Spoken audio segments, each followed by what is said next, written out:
My name's Mrs. Scott and I want to give you a little bit more information about GCSE food preparation and nutrition. So, what is the course about?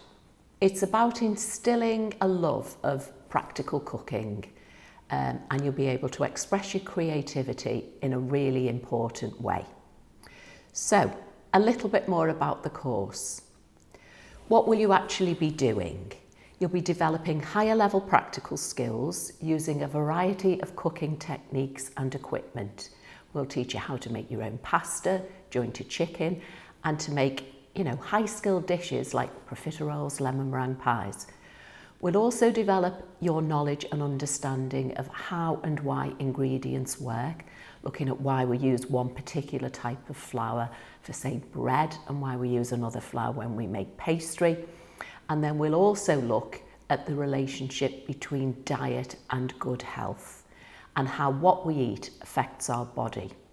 So a little bit more about the course content. There's 5 sections to the course. There's diet and health, food choice, looking at why people make the choices that they do. So people with special dietary needs, people like vegetarians, people like celiacs. There's a section on food safety and hygiene.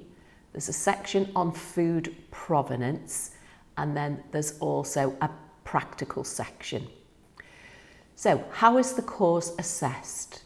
The course is assessed in 2 main ways. 50% of the assessment is on a written paper. It's a 1 hour 45-minute exam, 20 multiple choice questions, and 5 longer questions. That assesses the knowledge from the 5 sections I talked about earlier.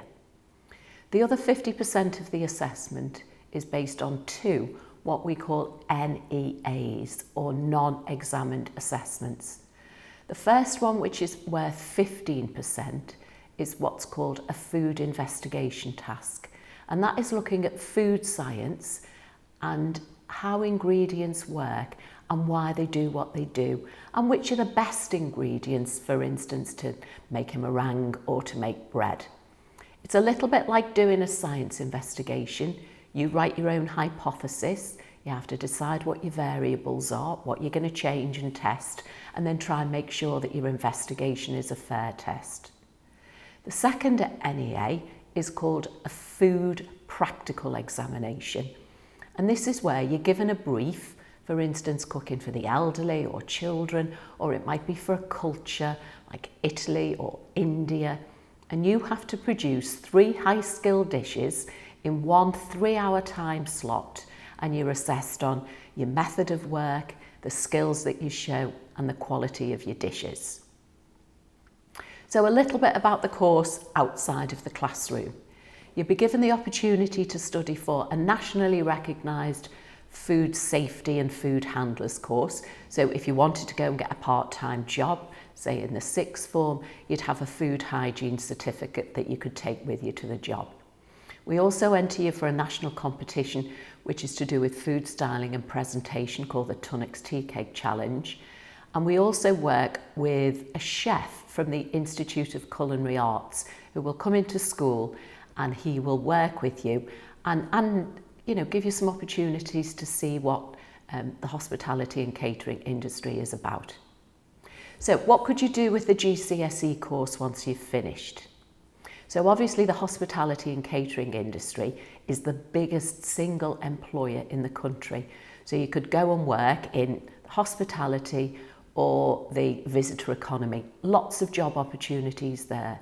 There's also a lot of science opportunities for things like a nutritionist or a dietitian, if you go on and you use your nutrition part of your course and take that further at A level and then to degree level.